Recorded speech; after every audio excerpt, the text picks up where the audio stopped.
9월 7일 말씀 묵상하겠습니다. 오늘의 말씀은 창세기 41장 17절부터 36절까지의 말씀입니다. 어제 말씀을 잠시 요약해드리면 요셉이 술 간원장의 꿈을 해석해주고 그는 이제 복직이 되었습니다.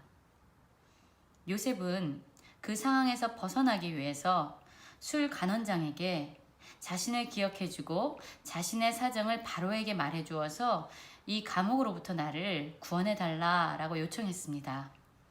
그러나 술 맡은 간원장은 요셉의 부탁을 까마득히 잊었습니다. 그리고 만 2년이 지났습니다. 요셉은 술 간원장에게 부탁했지만 그가 잊혀진 지 만 2년 후에 바로가 꿈을 꾸게 됩니다. 이 애굽의 왕 바로가 꿈을 꾸었는데 그 꿈을 해석해 줄 사람이 아무도 없었습니다. 그때 바로 술 간원장이 자신이 친위대장 감옥에 있을 때에 그 집 감옥에 있을 때에 요셉이 히브리인 청년 요셉이 와서 자신의 꿈을 해석해 주고 또 그의 꿈이 그대로 되었다라는 사실을 알려주게 됩니다. 그래서 바로는 요셉을 자신의 앞으로 데려오라고 명령하고 요셉은 바로 앞에 서게 됩니다. 바로가 자신의 꿈을 해석해 달라라고 그에게 요청할 때에 요셉은 바로의 꿈을 해석해 주는 능력은 자기에게 있는 것이 아니라 바로 하나님에게 있습니다 라고 이야기하면서 하나님을 높여드립니다. 오늘의 말씀입니다. 이제 바로가 자신의 꿈을 해석받기 위해서 요셉에게 자신의 꿈 이야기를 합니다. 41장 17절입니다. 바로가 요셉에게 이르되 내가 꿈에 이렇게 얘기합니다. 첫 번째 꿈은 아주 살찌고 아름다운 7 암소가 나일 강가에서 올라와서 갈밭에서 뜯어먹고 있었습니다. 그 뒤에 약하고 심히 흉하고 파리한 7 암소가 올라왔고 그 흉한 소가 처음에 7 살찐 소를 잡아먹습니다. 그럼에도 불구하고 여전히 흉하고 여전히 배고파하는 모습으로 있었습니다. 그것이 첫 번째 꿈이었고요. 바로는 다시 연이어 꿈을 꾸게 됩니다. 그 두 번째 꿈은 한 줄기에 무성하고 충실한 7 이삭이 나왔고 그 후에 아주 마른 7 이삭이 나왔는데 그 가는 이삭이 좋은 7 이삭을 삼켜버리는 꿈을 꿉니다. 그래서 바로는 그 꿈을 해석받기 위해서 점술가들을 불러서 말을 했지만 그것을 풀이해주는 자가 없었다라고 얘기합니다. 여러분 바로가 얼마나 답답했겠습니까? 그런데 그가 문제를 해결받고자 했지만 그 꿈을 해석받고자 했지만 아무도 그의 꿈을 해석해주거나 그가 도움을 받을 수 있는 사람이 없었습니다.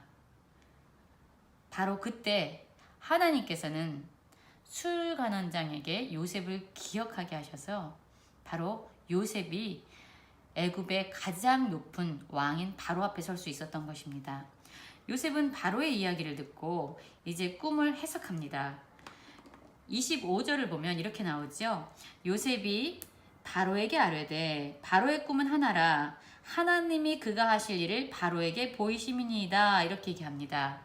요셉은 그 꿈을 꾸게 하신 것도 하나님이시고 또한 그 꿈을 꾸게 하신 이유가 바로가 무엇을 해야 할지 바로에게 보이시기 위해서 하나님이 꿈을 꾸게 하셨습니다 라고 얘기하면서 이제 바로의 꿈을 해석해 주기 시작합니다. 여러분 요셉은 사실 꿈을 해석할 수 있는 능력이 자신에게 있지 않다라는 것을 알았습니다. 바로가 불렀던 다른 자신의 꿈을 해석받기 위해서 불렀던 애굽의 점술가들처럼 요셉에게도 바로의 꿈을 해석할 수 있는 능력이 있지 않았습니다. 그러나 중요한 것은 무엇이 그에게 있었느냐?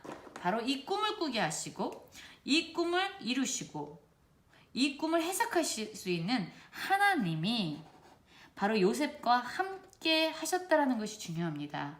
요셉은 그 전능의 하나님께서 자신에게 자신을 통해서 바로의 꿈을 해석해 주실 것이라는 것을 믿었습니다. 그리고 그의 믿음과 같이 하나님은 바로 바로의 꿈을 해석할 수 있는 능력을 요셉에게 주셨고 그의 꿈을 해석해 주셨습니다. 요셉은 바로의 꾼 꿈 이야기를 들은 후에 이렇게 얘기하죠. 바로의 꿈은 같은 내용입니다.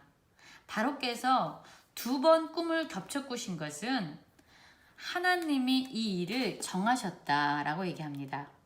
하나님께서 속히 행하시고 반드시 이루어질 일이다 라고 얘기하면서 바로는 하나님이 주신 꿈을 가지고 이것을 깨닫게 되고 이제 무엇을 해야 될지 그 일을 하십시오 라고 얘기한 것입니다. 그러면서 28절에도 이렇게 얘기하죠. 내가 바로에게 이르기를 하나님이 그가 하실 일을 바로에게 보이신다 함이 이것이라. 하나님이 그가 하실 일을 바로에게 보여주셨다라고 얘기하면서 요셉은 꿈을 해석해 주지요. 그 꿈의 내용은 우리가 다 아는 내용입니다, 여러분. 바로 온 애굽 땅에 7해 큰 풍년이 있고 후에 7해 흉년이 듭니다. 애굽 땅에 있던 풍년을 다 잊어버릴 만큼 큰 기근과 가뭄이 그 땅을 망하게 한다라고 얘기합니다. 흉년이 너무 심해서 이전 풍년을 기억하지 못하는 꿈이다. 바로가 2번 꾸었는데 이것은 반드시 하나님께서 행하실 일입니다. 라고 얘기합니다. 요셉은 바로에게 꿈을 주신 이도 하나님이셨고 또한 그 꿈을 통해서 바로가 무엇을 해야 할지 그가 할 일을 알려주시기 위해서 보이시기 위해서 꾼 꿈이다 라는 꿈의 목적을 알고 있었습니다. 그리고 그것을 해석하시고 성취하시는 분 역시 하나님이시라는 것을 알고 있었습니다. 이제 다가올 이 가뭄을 어떻게 해결해 나갈 수 있을지에 대해서도 요셉은 조언을 하게 됩니다. 41장 33절부터 그 말씀이 나오죠. 이제 바로께서는 명철하고 지혜 있는 사람을 택하여 애굽 땅을 다스리게 하시고 바로께서는 또 이같이 행하사 나라 안에 감독관들을 두어 7해 풍년에 애굽 땅에 5분의 1을 거두되 풍년 동안에 5분의 1을 거두고 장차올 풍년의 모든 곡물을 거두고 그 곡물을 바로의 손에 들려 양식을 위하여 각 성읍에 쌓아두게 하소서 이렇게 얘기합니다. 이와 같이 곡물을 이 땅에 저장하여 애굽 땅에 임할 7해 흉년을 대비하십시오. 땅이 흉년으로 말미암아 망하지 않게 하십시오 라고 이야기합니다. 여러분 그렇습니다. 오늘 말씀에서도 보면 바로의 때와 하나님이 일하시는 때는 달랐습니다. 술 간원장에게 부탁해서 바로 당장 문제를 해결하고 싶었지만 2년이라는 시간을 그는 잊혀진 바 되었습니다. 술 간원장과의 만남이 아무것도 아닌 것처럼 헛된 것처럼 무익한 것처럼 생각되어질 수도 있는 시간이었습니다. 그러나 하나님께서는 놀랍게 그 잠깐 있었던 술 간원장과의 만남을 사용하셔서 2년이라는 시간을 보내셨지만 요셉을 애굽의 가장 큰 통치자인 바로의 앞으로 이끌어오는 통로로 사용하십니다. 그리고 요셉은 자신의 방법은 아니고 자신의 시간도 아니고 자신의 때도 아니고 자신이 기대했던 것도 아니지만 상상할 수도 없는 것이었지만 하나님께서는 바로에게 주신 꿈을 지금 하나씩 이루어 가고 계십니다.